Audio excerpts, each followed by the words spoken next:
ATA for not wanting to be the maid of honor at my best friend's wedding because she's pregnant and marrying my ex. So two major parts of my life converged recently, and I'm just devastated and question pretty much all my actions, hence why I'm posting here, because I may be acting awful to two people I love dearly. So part one is Tammy, my best friend since elementary school. She is literally my sister. We have done pretty much everything together, same college, same dorm, roommates, confidants, sloppy drunk mates, you name it. I love her so much. Part two is Gregory, my college boyfriend. I love him as well, but we just could never make things work. Had one of those hot mess relationships, which are a combination of torture and bliss. We have dated off and on since freshman orientation. All of us are 27 now, but usually end up in flames. I always loved him so much that I hoped we'd mature and be able to make things work.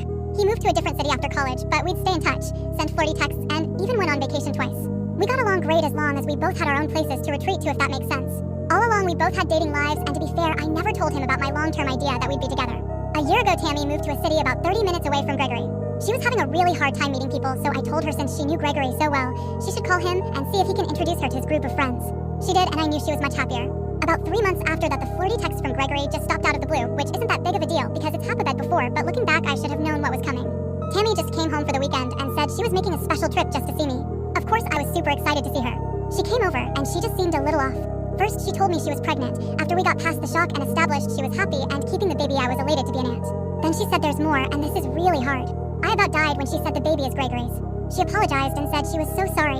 They had just hit it off, and they didn't mean to do anything to hurt me, and they even tried breaking up for my sake, but they just realized there was too much of an attraction, and they started dating. She hadn't planned on getting pregnant, but now that she is, they are getting married. She said she hoped this didn't hurt me, and she always dreamed about me being her maid of honor, and there's no one else she's ever asked. I tried to keep my cool, but I just lost it. I wasn't mad at her, just really, really sad. I told her that I loved her, but I just couldn't be around her right now, and no way I could even go to their wedding, let alone be in the wedding party. She said she was sorry about 1,000,000 times as she was leaving, and she texted me quite a bit wanting to see me before she left town on Sunday. I just couldn't do it. I literally cried all weekend. Here's the thing, if I were nicer in the picture, they make a perfect couple. Perfect.